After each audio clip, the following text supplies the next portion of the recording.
All right, let's fucking go. Let's talk some football. Fuck. Okay. Beer crack, are you ready? Yeah, I'm fully ready. Fucking A. Can't even grab the fucking top. Yeah. Fuck. All right. Oh, shit. We had a premature cracking. I repeat, we had a premature cracking. Which is I already fitting. cracked mine. Yeah, you. Yeah, I had mine cracked. It is, welcome in, no puns allowed. So, if you don't listen to this every week, first off, what are you doing? Second off, you know that I have had alcohol every single episode. I don't know if that's something someone should be bragged about, but every single episode. Yeah. You are probably 1 in 10? Yeah. So it's a rarity here. Yeah. And I know that, cheers, by the way. Cheers to you. Cheers to us. Thanks. Cheers to college football. Cheers to college Fuck football. Yeah. Mm-hmm. Oh, that tastes so good. So we're feeling it. So we're a little feisty. Feisty usually means good content. Yeah. Now that I said that, I have a feisty rant. We'll get into that momentarily. Yes. But it is week 0. We have fucking made it. Everybody, congratulations. We need producer Matt to put the cheering sound in the background. Yeah, like just party hats and all those different things. Poppers. But we made it. And we'll talk about this disgusting, beautiful slate of games. They are absolutely horrible, and I can't wait for them. Trying to bet these games is goddamn hard. I'm very... Okay, I will start with this. This isn't my rant. I've mentioned this before. We're recording this on a Wednesday. You listen to this hopefully on a Thursday. Locks of the week, the first official one of the year, will be out. I have stage fright. I have stage fright, Paige. I've done picks at Bleacher Report for many years. Yeah. I always get so, what if I start 0-8 or 0-5? I'm in this massive hole.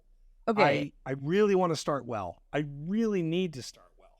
I'm going to tell you this. Looking at week 0, I don't think anyone's going to start well.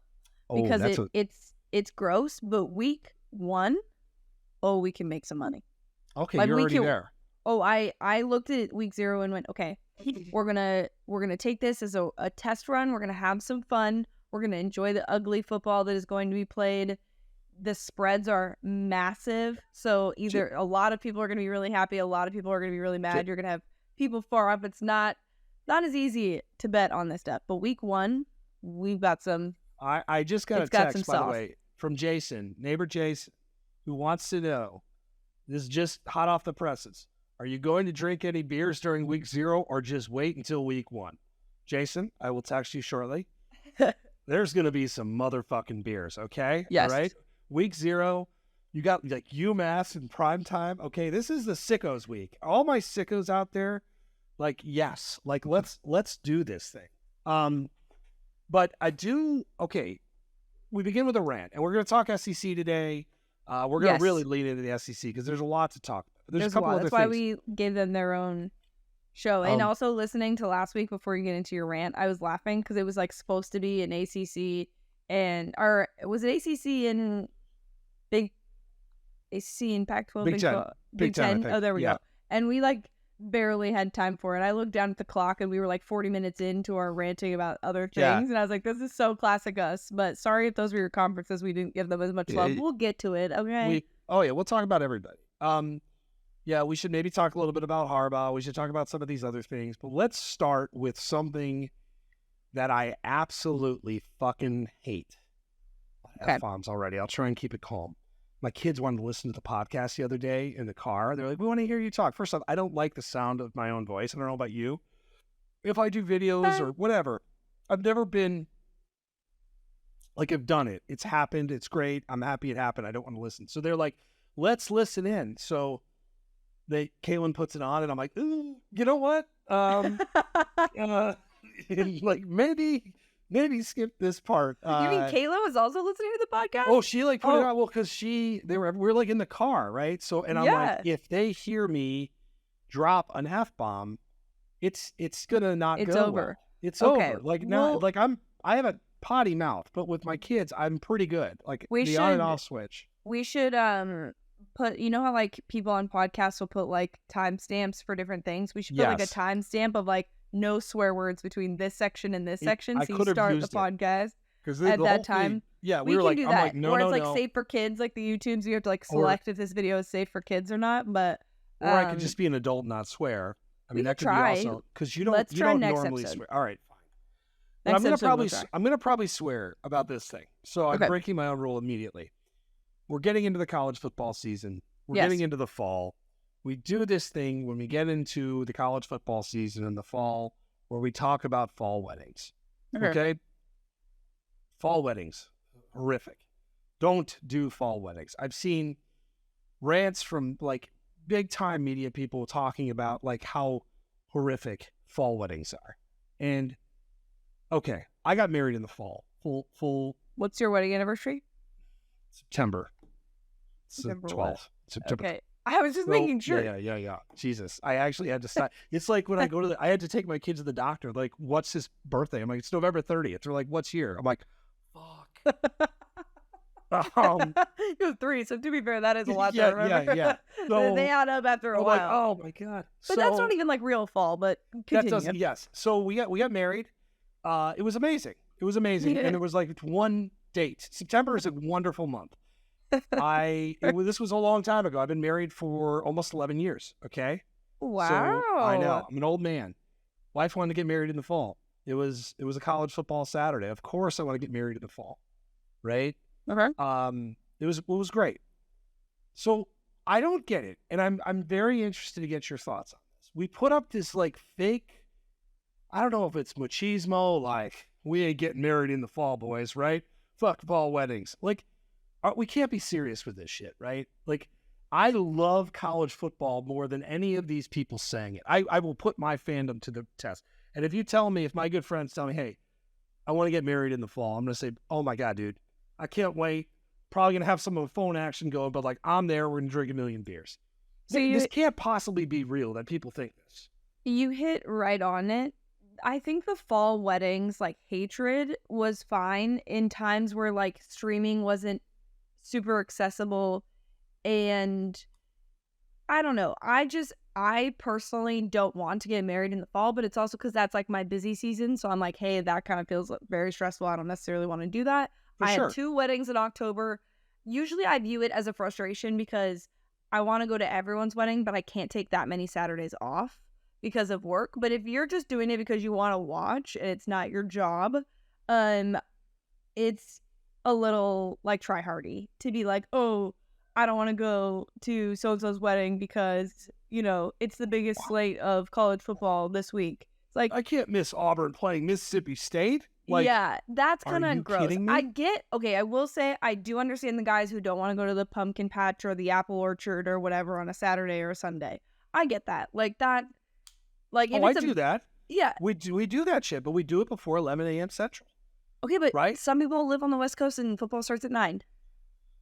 That's fine. That's it's hard. The mistake. You need to move into God's country, the Central Times. But no, I know what you're saying. I think I've seen more videos. It is so try-hardy. There's been a lot of videos that have been posted of like next weekend's like we can go to the apple orchard this weekend, or like this is the last time, or like fall weddings, like ban fall weddings. Like I've always been on team like I don't really love fall weddings, but again, that is only because it's my job to do it and it makes my life a little bit more stressful. But I have legitimately been to a wedding every fall for the last like 3 years. So all be clear, large man, fall is the best season. Okay, team summer. Oh, okay. Fall though, like, give me fall. Like the fall vibes are immaculate. Fall to me, I connect to like football and family and like I got married in fall, so like love, marriage, heart. Like I have this unique connection with fall. It is by far, in terms of temperature, again, depending on where people live, there's just this strong connection I have to, like, now, although it's 101 degrees here today, it's absolutely horrible, gross. Like September 1 to like October 25th. Peak fall calendar. See, for us that live in California, fall really doesn't start until like the last week of October. It's kind of early fall, that I'm saying. It's really late. Yeah. There's like fall in 2 sections where it's like, I saw somebody on TikTok say it was like summer 2 or summer 1, summer 2, and then like then you actually get fall, and it's at the end of October. But no, I think that, to your point, I think it was just that there's been a lot of videos, and I've seen a lot of them too. And you brought this up to me. We had a phone call yesterday, and you're like, Paige, I just need to get this off my chest. We're talking about fall weddings because I just don't understand why people are posting these videos. I just think it's kind of lame. And also, like, I know people who, like, you know what, life timelines, sometimes you got to get married in the fall, you know? Like, it happens. If your friend, like, people are saying, oh, don't get married in the fall. You're a shitty friend. You're a fucking shitty friend, bro. Like, I got you. Like, you're going to pick a week of football over, like, all right, like some sort of distant, you know, whatever, your wife's cousin. You're like, it's kind of dicey.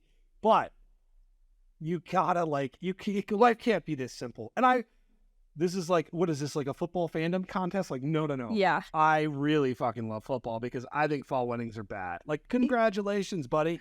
You passed the test. You are a true college football fan. Here's your medal. Amazing. And here's your trophy. We can't be this way. We are better as a people to have these shitty of opinions. I will say, though, like, because I have been very much, like, I've made jokes about, like, fall weddings. Fine. Most of the time it's me joking, but again, it is my job. I think the other thing for me is that if you're gonna have a fall wedding, you need to be fine with people being on their cell phones at your reception.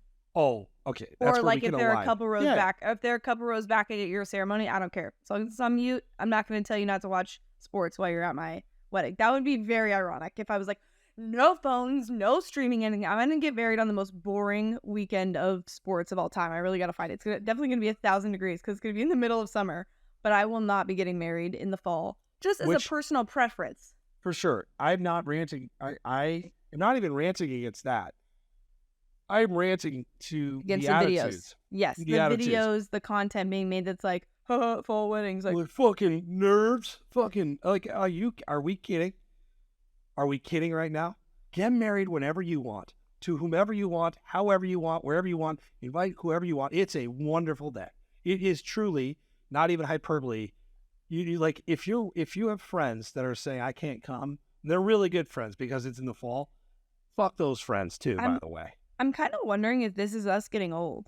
Like, you know, I feel like we would have had a different take on this maybe a couple years ago, where like I mean, sports rules a lot of my time and my schedule, but I'm wondering now because I'm like, if I have weddings this fall, I'm like, it is what it is. Like, not totally mad about it, but yeah, I think I'm sorry. I and am maybe I'll even be team going to the pumpkin patches and apple orchards for people. Maybe I'll be like, hey, at least give one Saturday or Sunday a month to Sundays your significant other to go.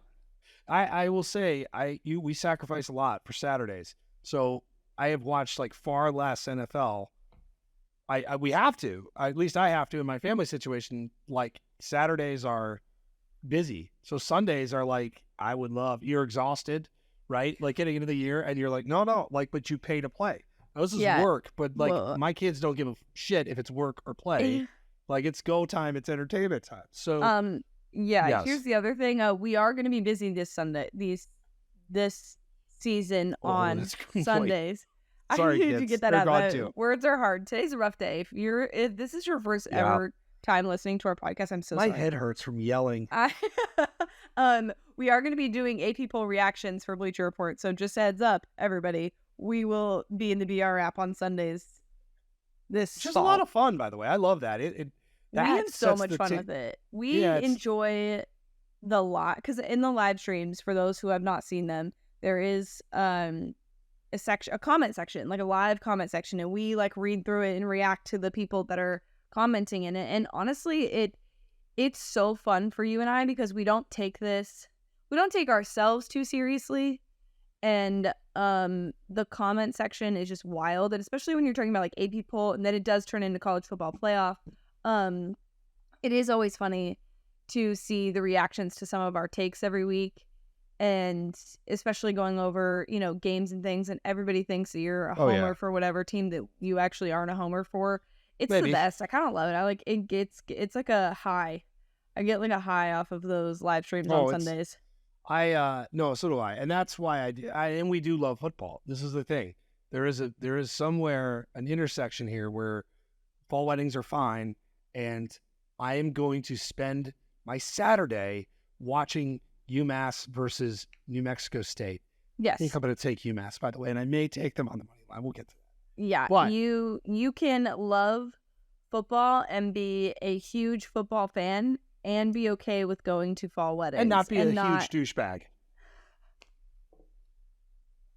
Because I knew you're not going to say that. But you're thinking it. Mic drop. I need to pick up my mic and drop it. All right.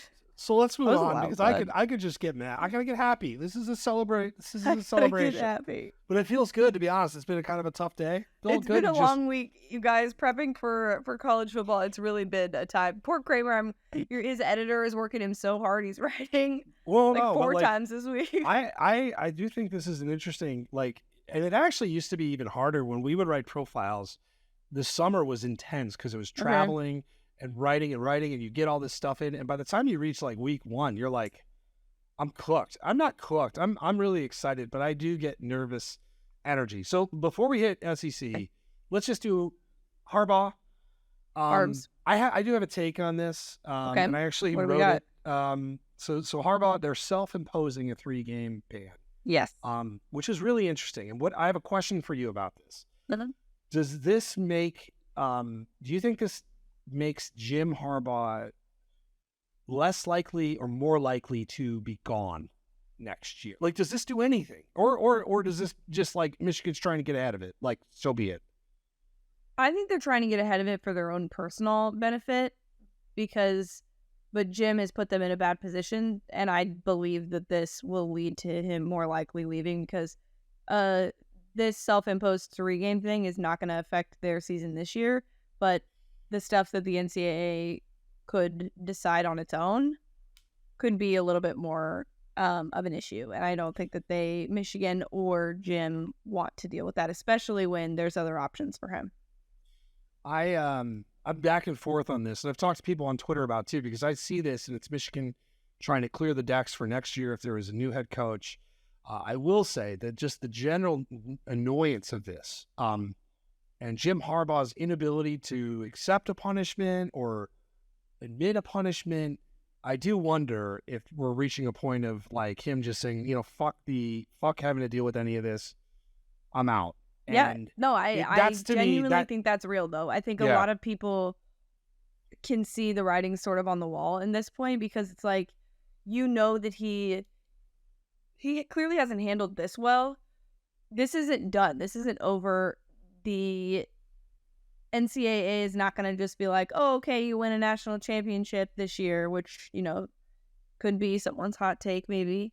Maybe on BleacherReport.com, Adam Kramer, 10 hot takes for the college football season.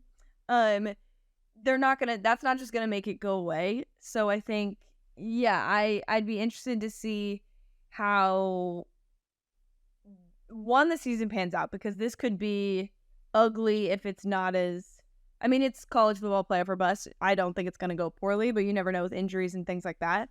But I do think he is a little bit on thin ice, because they did keep him around for a while when it wasn't good. They did stick with him and back him, and for him to kind of not cooperate with something like this really puts the school in a bad situation.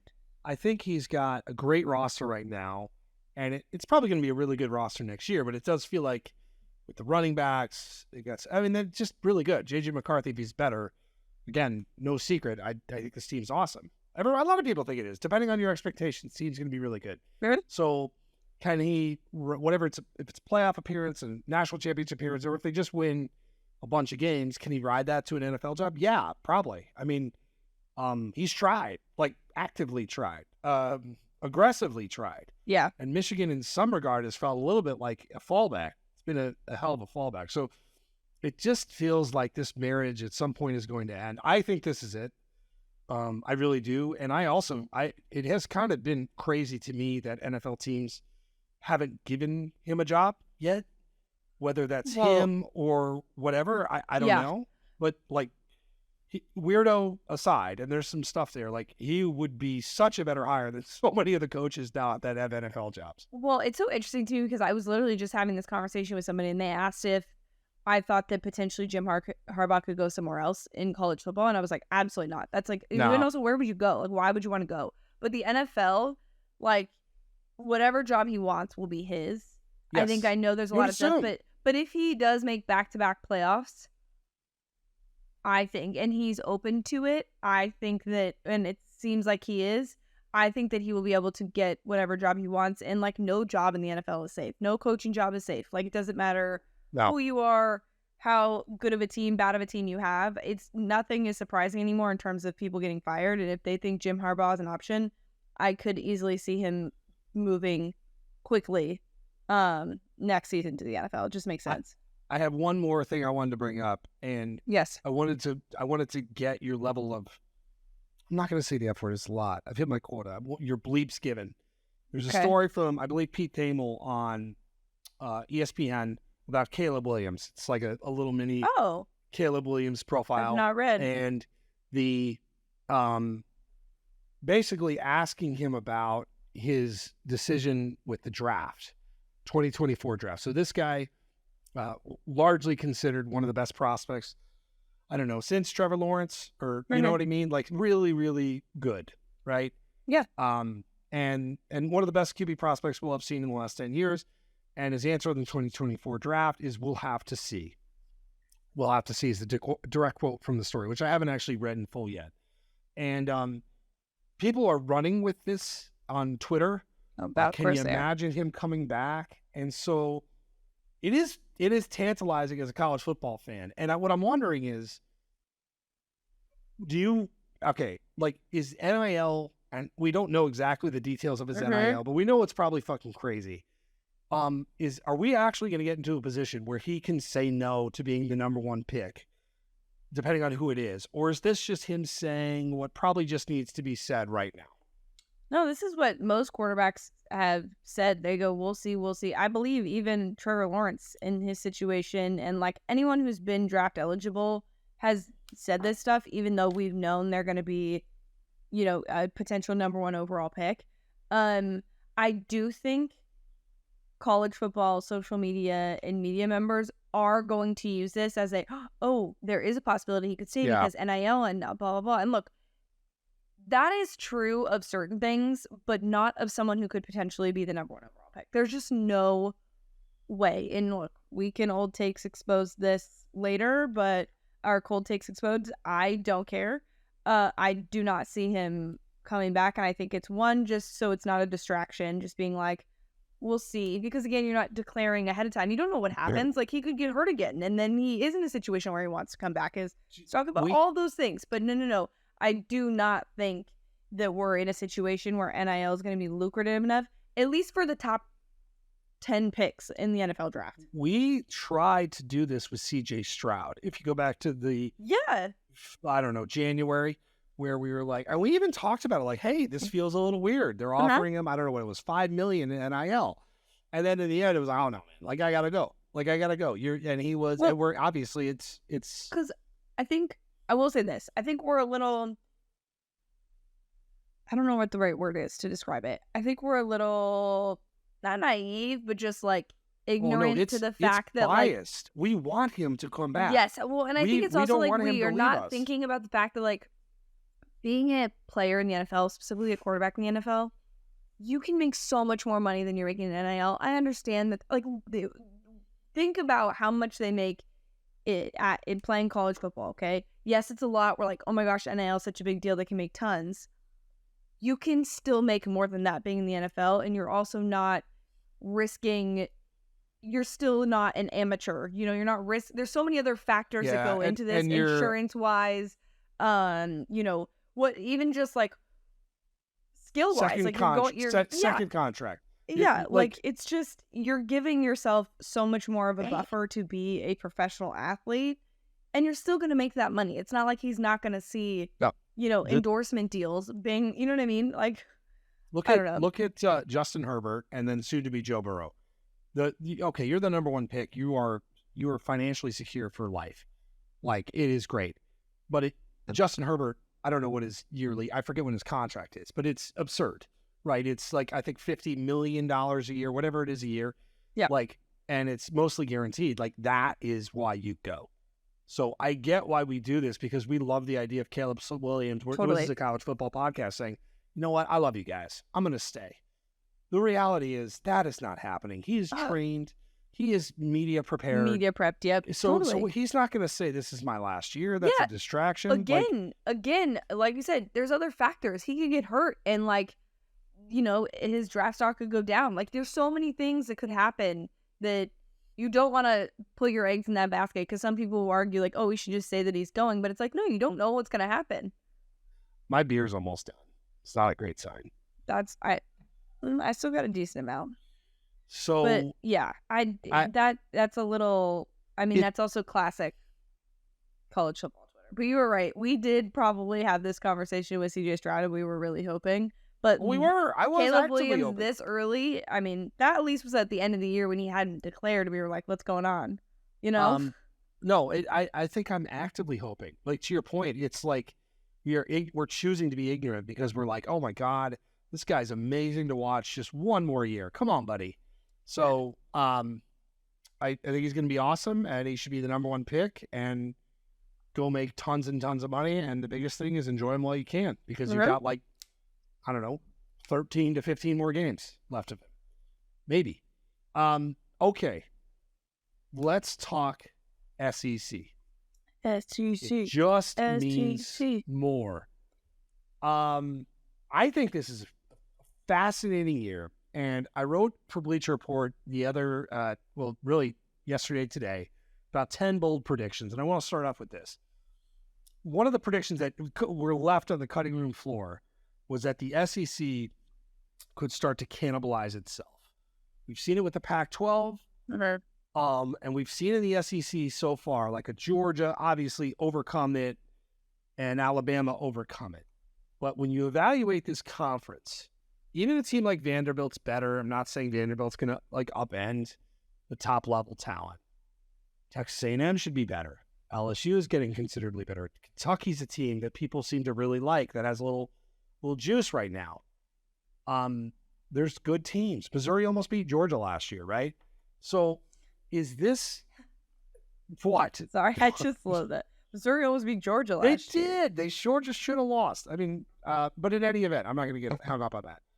Do you think that the teams are getting grouped closer together, or do you still think that this is Georgia, Alabama, everybody else?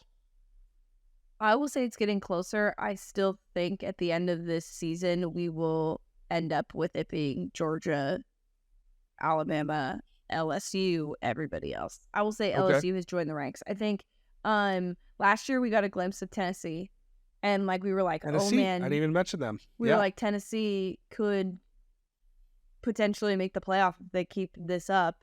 And obviously injury and fall off happened, but the SEC has teams that could be problems for any team, including Georgia. That's why, I mean, I know Georgia is probably not going to lose until it gets to the conference championship game, and it probably still gets in the playoff.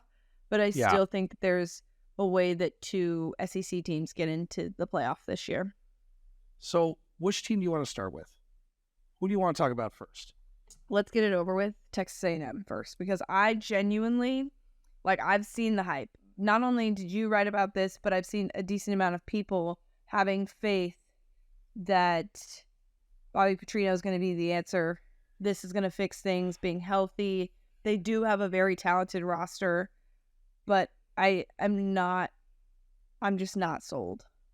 Well, I get why you're not sold. And oh my God, I'm on DraftKings, by the way. And just there are so many things to fucking bet on. Trying to find win totals. And this is. Yeah, it started. It's all on there. There's game lines for stuff that's 3 weeks from now.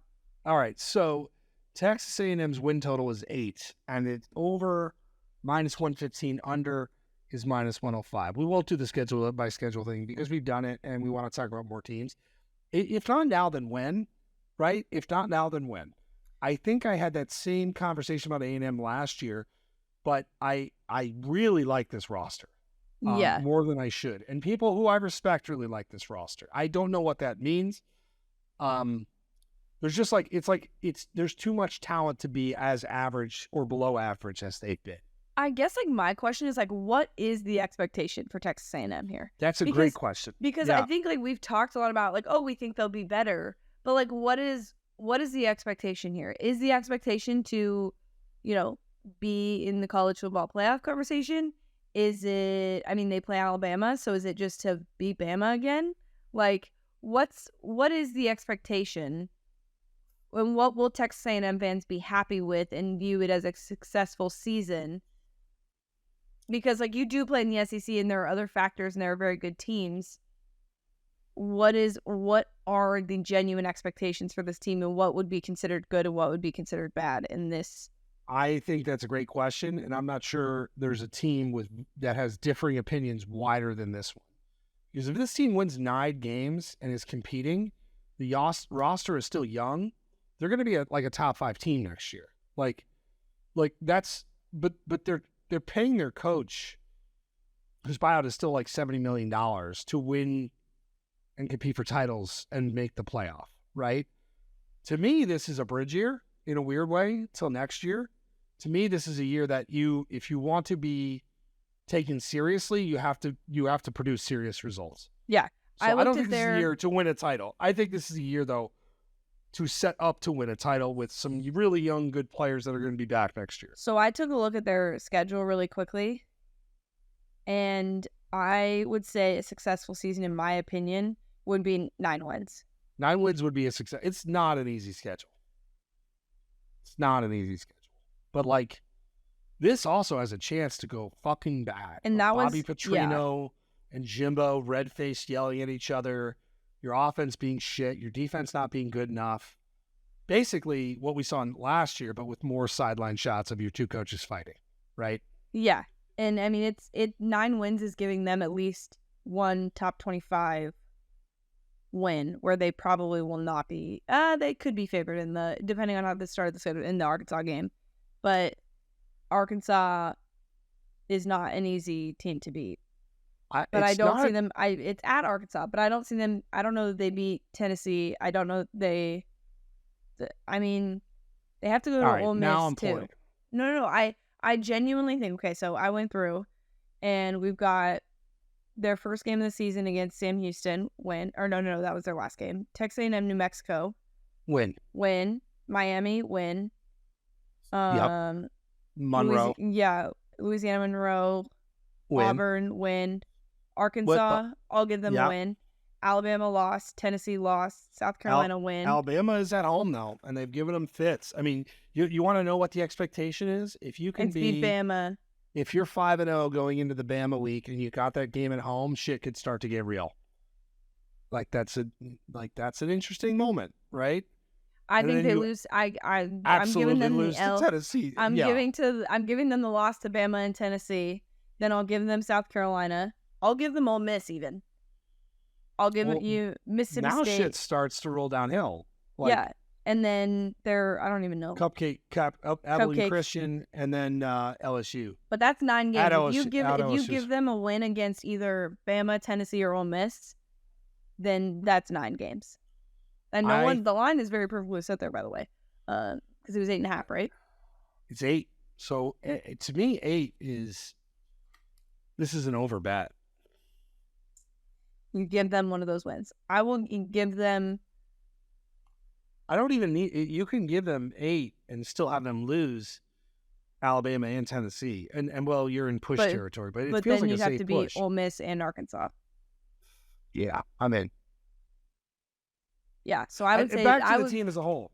Yes, we are still trying to figure out what is going on with this group, but I'm intrigued. I can't help but be intrigued. Yeah. Another team that's not one of the teams that I expect to challenge for a title, but South Carolina had such an interesting season last year. They pulled off quite a few upsets. I'm kind of curious to see what that team looks like this year and if they can play irritant and kind of maybe cause some upsets again this season.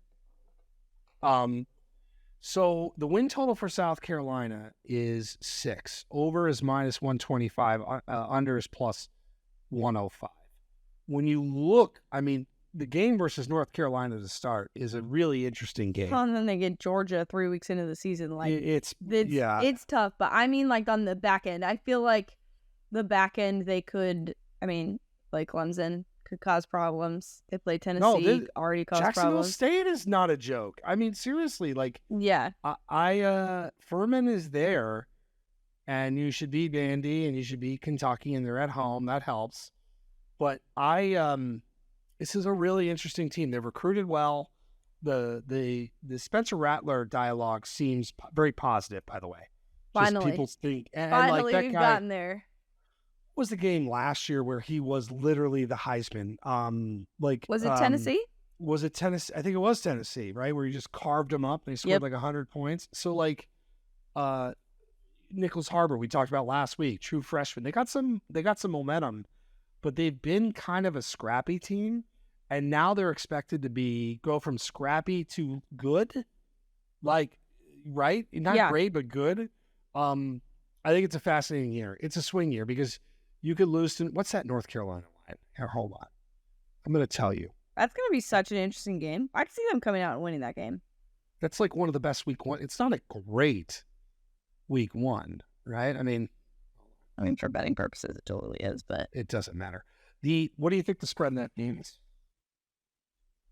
This is, I think it's neutral. You what? I think is this, oh my God, fucking ESPN's ad just destroyed my ear. Yeah, it's at Bank of America Stadium. So it's, I'm going to say it's UNC minus 9.5. 2.5. What? Yep. It's that close? It's that close. Oh. Fun game. Okay. Total 63.5. Kind of like the over, by the way. Wow. That's gonna wow. That's gonna be a play. That was my own Wilson. Did you like it? Let's go to Tennessee. Yes. Because South Carolina is really intriguing. Tennessee, again, another team that was awesome last year. One of the best stories of the season. Had a really tremendous year. Lost their quarterback, which sucked. That was the worst. And now we're trying to figure out. And then, of course, they lose pieces. Their win total is fascinating on DraftKings, by the way. Over 9.5 plus 155. Under 9.5 minus 180. It gets to a point of win totals why you don't just move the number. So go down to 9 with a little less juice, right? Like, I'm not a bookmaker. Obviously, you don't want that. But you don't normally see that much juice with that number. So Tennessee, it's really, we're talking about Joe Milton, right? Like is, you've got a really good freshman quarterback in Nico that we're going to see it at some point in some capacity, we think. But to me, it's Milton, and like, I think you and I have talked about this. I think the potential is insane with this guy. And he's got guys around him. He's in an offense that like plays to his strength. Like, I genuinely believe that they could put the pieces of the puzzle together and have a solid year and maybe repeat a little bit of the magic from last year. But that would require, Milton being consistent, and you play in the SEC. You can't have off games. Now you play at Alabama, you play Georgia, but the schedule is not that bad. You play Alabama and Georgia, but hey, the schedule's not that bad. Well, you got Virginia, Austin P. You play at Florida. You have fans, Tennessee fans, screaming at you right now. Like, having to play Alabama and Georgia is like the kiss of death. It's maybe I'm just looking at the week to week, right? And I see Virginia, Austin P, Florida, UTSA, South Carolina, and then you play A&M, but you do it at home. A&M game is fun, right? All on paper, it all looks good. Like, I back to Milton, by the way. Like, this guy at Michigan, I remember, like, he has the strongest arm of a college football player I've ever seen. Yeah, people are obsessed. Stronger than Josh Allen. That's the best one I've seen in recent memory was Josh Allen. He could throw the ball 90 yards, legitimately 90 yards. Now, at Michigan, he was throwing the ball like fucking 40 feet over people's heads. So, like, but you got to harness it. And I think this is the right time to harness it. I am excited to watch him because the talent is overwhelming if it's right. correct me if I'm wrong, this is one of your hot takes that he was going to get some draft love? I think he's going to be a star. I think it's Anthony. Okay. I think it's Anthony Richardson 2.0. Well, So he's but not better. gonna, I would team Joe Milton. Wow, that's kind of a hot take. It is a hot take. It's a different player, right? He doesn't run as much, but like his arm strength is so crazy, and he's playing in such an offense that will be so favorable to showcase it. Brew McCoy is another guy that I'm really excited to see. Brew has been through some shit, and last year got some love. That's another crazy athlete that I think could really take off this year. This is a really fun team. This is like a chaos team that I just think is going to be miserable to play once again. I don't know what it's going to translate to. And speaking of, let's talk Bama. Roll Tide. We are seeing starting quarterbacks names across the country. Georgia named Carson Beck. There's been others, right? Yeah. Other quarterbacks are being named. Alabama has not. Now, that doesn't surprise me. That's not necessarily a story. Nick Saban, I think, knows who's going to be his starter. I think it's going to be Jalen Milroe, personally. This is not inside information. This is just me speculating. So, A, who do you think is going to get the job? Well, let's just go A. I Who think do you think's Milroe. going to get the job? Yeah. But I also remember what happened when we tried to ask Nick for a quarterback and he's not answering. Quit asking? Yeah. Quit asking. So quit asking. So really we're not playing that game, but also I don't want to play that game with Nick because again, we see what happens after that. Like they'll be fine. So I'm not overly worried about him not naming the quarterback yet. I tried to get inside sources to see if I could get some information on it. Even my inside sources don't know. So, yeah. I bet you inside source. No. Trust me. Like that's great. That's a off the pod conversation I can't wait to have. Either way, we're not going to get the answer, which is fine. But I don't think Bama's going to be as bad as everybody thinks they're going to be. And by bad, I mean by Bama standards.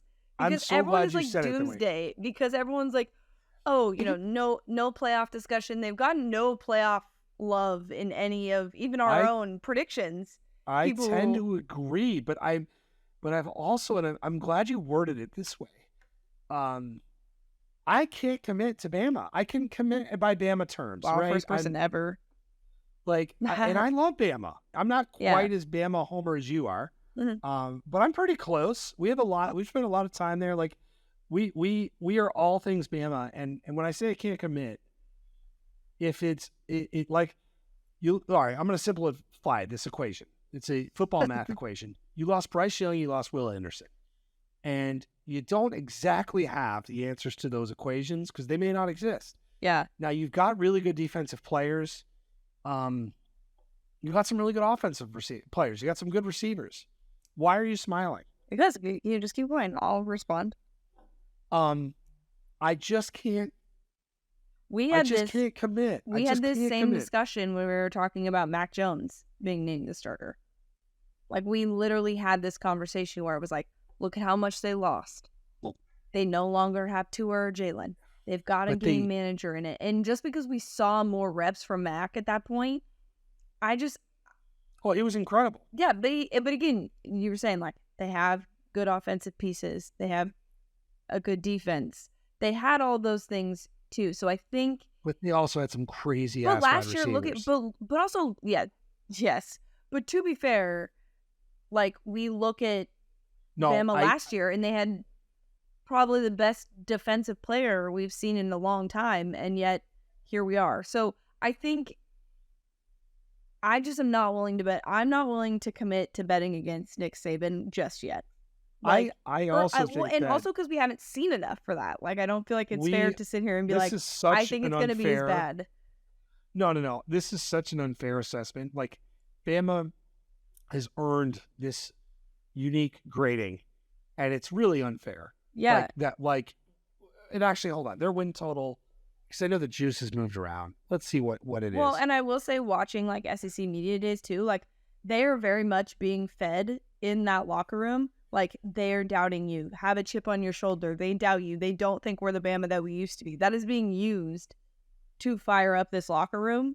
And I think that it's going to be interesting. Also, we talked about that picture of Nick Saban. I'm not willing to bet against a guy that smirks like that. He seems to be in good spirits. By the way, Alabama over 10.5 plus 150, under minus 175. The juice is out all over the place. I'm going to reveal this next week, but I may have a very large conference champions parlay that includes Bama winning the SEC. Ooh, I'm excited for this. Oh, it's like $20 to win 7,000. So like really be excited. Well, you just revealed it. Oh, I guess you're gonna. I haven't told you who I have. You're like, here's this delicious pancake, but we don't know how you made it. Okay. Let's talk LSU, the team that beat Bama last year. I did not expect much from LSU. We saw LSU playing like their bowl game, and like they had no one playing, wide receiver playing quarterback. And then all of a sudden, Jane Daniels was great. You've got options at quarterback. Brian Kelly can fucking coach, man. Like, he can coach. And then he can recruit. He can get in the transfer portal. Guys stayed. Like, yes. People knock him for dancing and doing weird stuff and his fake, Southern accent. But holy smokes, that guy, retaining, especially with like a first-year coach, like it is actually not that easy to retain a roster the way that he has. And I get that LSU, it's not like LSU was like dealing with a bunch of slouches, but I'm very impressed with how he's maintained that roster, kept up the recruiting, got in the transfer portal, and they seem like a very, very dangerous team. Over 9.5, minus 125, under plus 105, which is pretty good, right? Really good, I guess, when you think about where this team was.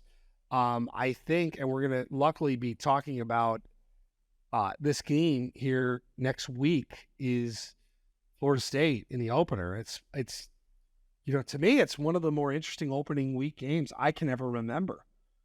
I know we had Georgia Clemson years ago, and like that was big, and it was actually a terrible football game. So much defense. This, though, is like two super hyped teams. Yes. We saw it last year and it was great. It was not what we expected, but it was great. Yes, one hype train is going to be seriously derailed after that game because there's so much hype around both of these teams, and I tend to favor the LSU side of things, but there are definitely people that are very, very high on the Florida State train and are thinking, potential playoff conversation here. It's a really interesting schedule, by the way, because you play Florida State, you play Grambling, you go to Mississippi State, you play Arkansas, and then you go to Ole Miss and Missouri. That's an odd stretch of games, and you've got 3 road trips in there. And then when you look after that, right? So Missouri is October 7th. You have 1 road game the rest of the way in this last 6 games. Of course, it's to Alabama, where you have a bye before, per usual. Yeah. I don't know. I do like this team. I struggle to fill out the hierarchy of where they fit in. Your hierarchy, you said it's Georgia, it's Alabama, it's LSU.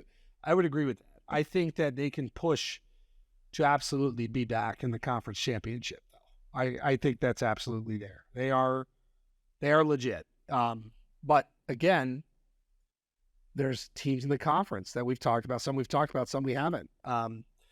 And I guess we have to talk Georgia. I guess that team, we do have to talk. Carson Beck is the guy, not a surprise. That was nice. Sort of the we were kind of expecting him to be the guy. I wonder what that means for the quarterback position in general there, the QB room. But yeah, people like him a lot. I think Stetson Bennett was amazing for them, and I do think there's a lot of shoes to fill. I really do. By the way, big shoes. Stetson just crushing the NFL. I know. Media game. Like, people really are interested in that guy, which is so funny, and I'm obviously not annoyed by it in any way, shape, or form. I would never be. But yeah, Georgia, I just like, it's hard for me to think that someone could actually repeat in this day and age of college football. Like, I know that tons of people are committed to it. I think there has been a lot of Michigan hype. I will say that they can certainly derail Georgia. Yes. But we had that conversation last year, and they didn't even get the opportunity to do that. So, I am very curious how this season is going to go for Georgia, because I genuinely would be shocked if we did get a three-peat. I would be so shocked because it's so hard to do, and there's so many things that have to go right that I would be shocked if it happens. But not because I don't think they're good enough and they can't make it happen. There's just so many outside factors that are out of your control that I'm just so curious to see what happened. I know they had a major injury come up today. I think one of their, I think it was Robinson, the running back, who was really good as a freshman. That was a power lifter, kind of insane. That's a big loss, unfortunately, for them. I mean, again, they have options stacked there. But I also want to talk about Brock Bowers because we, have seen him play and just been in awe. Probably one of the best college football players in the country. And it's going to be an interesting situation. I wrote on Bleacher Report that if you're looking for some Heisman, he's 66-1. And I know it sounds weird, a tight end winning the Heisman. Has a tight end ever won the Heisman? That might be a stupid I don't think so. I don't. But like, he's not a tight end. He averaged 12 yards a carry last year too. And I think that Georgia will use him in ways where he could, like, it sounds weird now, like Monte Te'o his way into the Heisman discussion, which is like, this guy has such an influence, right? Yes. Like, it was like, this guy is larger than life. Yeah. So I love watching him play. Offensive coordinator change is a big one for me because that offense has been like the sum of all the parts, and Stetson was really good. That's one to watch. You just wonder if this will go as smoothly as it has. It hasn't. It's not that Georgia hasn't that's what I mean. Had adversity, but it's just very hard for things to run well for this long a time. Like, period. You know? I mean, even Bama, who's won a bunch, there were gaps. They haven't three-peated. So, the schedule does help, though. The win total, by the way, over 11.5 is plus 115. Under is minus 115. So will they go unbeaten? And I think the part that does, it is disappointing that their out-of-conference schedule is such shit. Like, they've played teams, okay? So I'm not ripping Georgia. Like, they've stepped up and played teams, but like UT Martin, Ball State, like, that sucks. And maybe some team opted out of the I don't know. There may be reason for this. UT Martin, Ball State, South Carolina, UAB. Like, what the fuck is that? Yeah. Well, and it's also irritating because they're going to get to the first college football playoff ranking, and like, to lose your number one spot, either you have to lose or someone has to upset somebody within the top 2 or 3, and that's usually not what happens until later. So it's going to come down to like the Ohio State Michigan situation or the SEC championship game, and that's always frustrating because it's like, then then the conversation is, well, they've been number one in the country for how many weeks and blah blah, but it's like, okay, well, they weren't tested yet. So yeah, I am very curious to see, because again, it is so hard to do. Look, I said I would be shocked if they did it again. I don't think I'd be shocked and just be like, wow, this is something we will legit probably never get for a couple years. Like, it's gonna take some time for that to happen again. So Georgia is plus 220 to win the Natty.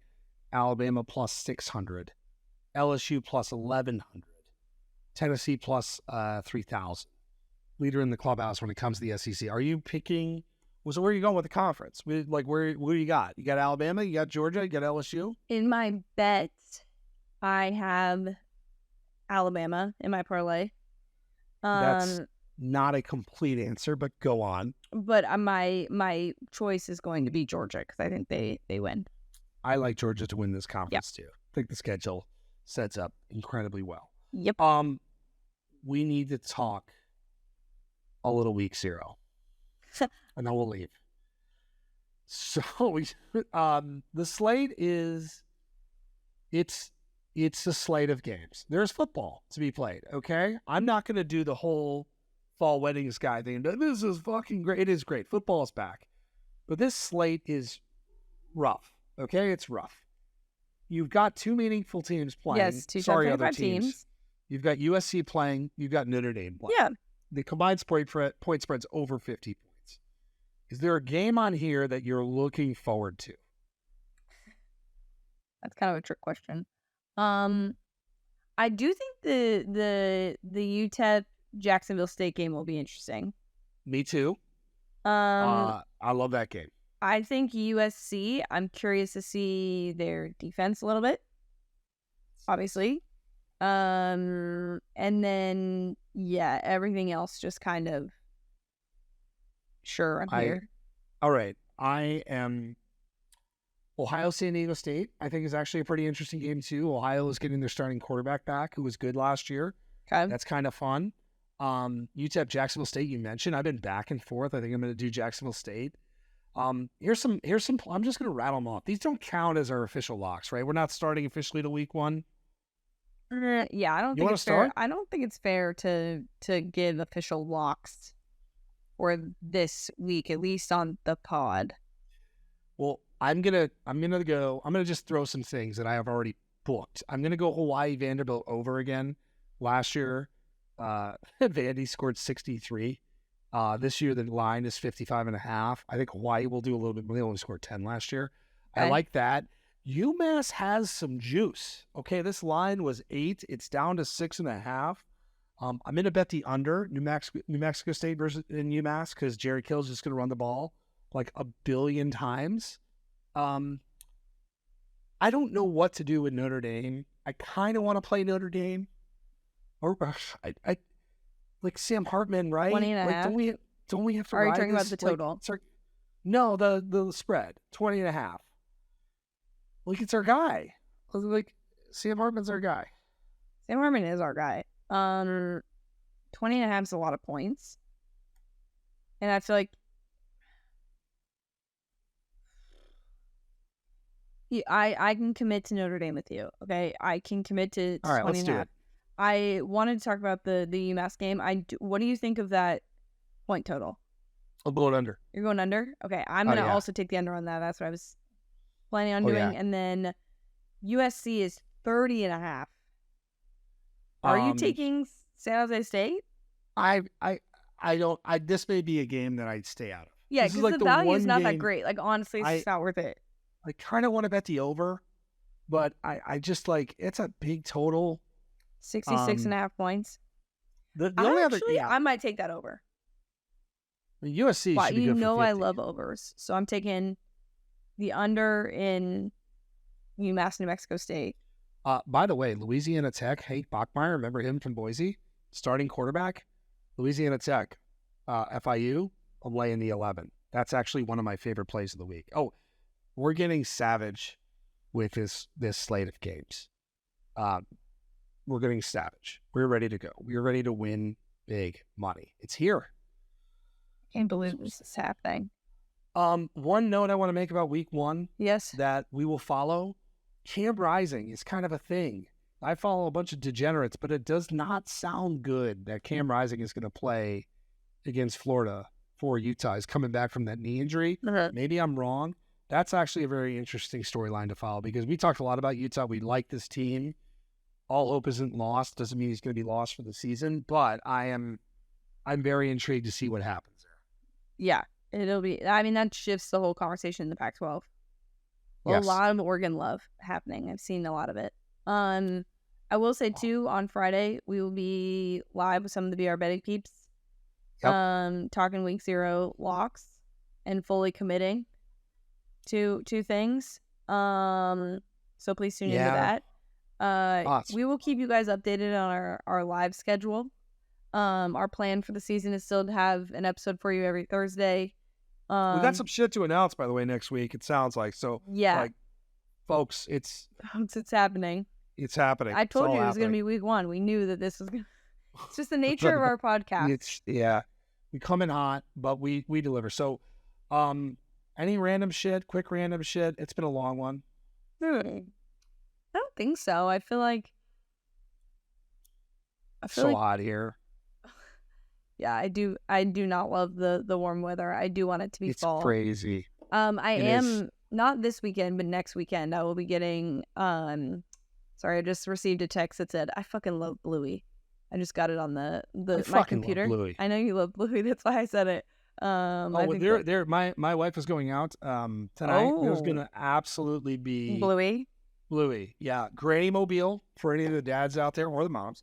Granny Mobile is like the new season of Bluey. Unicourse, great. Bluey is outstanding. This is a pro Bluey podcast. Yeah. We've made that very clear. Love Bluey. That's a good name. I saw it, like, because I get my text messages on my computer, and I saw it, and I was like, that I got to share with Kramer.